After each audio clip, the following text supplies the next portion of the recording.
ఏంటిది? ఇదేంటి? ఏ plate? Paper plate. ఎంతమంది అంటున్నారు? Paper plate. ఇది పేపర్ ప్లేటా? ఓకే. అయ్యో, పేపర్ లాగా అనిపిస్తుంది నాకు. ఇది ఏంటిది? Plastic cover. ఓకే. ఈ ప్లేట్లలో మనం వేడి వేడి అన్నం కలిపి మన పిల్లలకు పెడుతున్నాం. ఈ ప్లాస్టిక్ ఎక్కడికి వెళ్తుంది? మన పిల్లల కడుపులోకి వెళ్తుంది. మనం తింటున్నాం. దీంతో ఏమైతుంది? ఇది ప్లాస్టిక్, మైక్రో ప్లాస్టిక్స్ ఉంటాయి. దీంట్లో PFAs ఉంటాయి, ఫార్ ఎవర్ కెమికల్స్ అంటారు. దాంతో క్యాన్సర్ వస్తుంది, హార్మోనల్ ఇంబ్యాలెన్స్ అవుతుంది, ఇమ్యూనిటీ రోగ నిరోధక శక్తి తక్కువ అయిపోతుంది. సో ఇది పేపర్ ప్లేటా, ప్లాస్టిక్ ప్లేటా?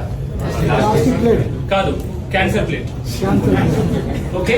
సో దీంట్లో దయచేసి తినకండి. మనం ఇది తింటాం, తిని పడేస్తాం రోడ్ పక్కకి. ఓకే. ఆవు తింటది, ఆవు చూస్తుంది, మెతుకులకు ఆశపడుతుంది, తింటది. ఆవుకి ఏమైతుంది? కడుపులో ఇరుక్కుంటది, ఆవు చచ్చిపోతుంది. సో మన గోమాతకు కూడా ఇది డేంజర్ చేస్తుంది, హిందూస్ అందరు. ఓకే. దీన్ని మళ్ళీ మనం బయటపడేస్తాం. మన మున్సిపాలిటీ వాళ్ళు తీసుకెళ్లి దీన్ని కాలబెడతారు. గాలిలో ఈ ప్లాస్టిక్ కలుస్తుంది. ఏమైతుంది? Lung diseases, lung cancer, lung problems వస్తాయి. పైకి వెళ్తుంది, ఈ కెమికల్స్ అన్ని పైకి వెళ్తాయి. వెళ్ళేమైతుంది? Green house effect, global warming. So దయచేసి ఈ ప్లాస్టిక్ క్యాన్సర్ ప్లేట్లలో తినకండి. ఒకటి.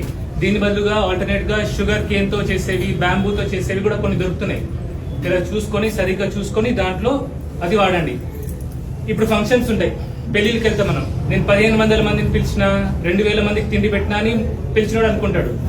మనం అక్కడ పోయి తింటాం, మనకి రిటర్న్ గిఫ్ట్ ఏమొస్తుంది? క్యాన్సర్ వస్తుంది. ఒక్కసారి తింటే ఏమవుతుంది అనుకుంటాం. ఒక్కసారి 10 సార్లు అయితే 100 సార్లు అవుతుంది. క్యాన్సర్ కూడా ఒకసారి వస్తుంది. ఒకసారి వస్తే మాత్రం లైఫ్ స్పాయిల్. సో దయచేసి ఈ ప్లేట్లలో తినకండి.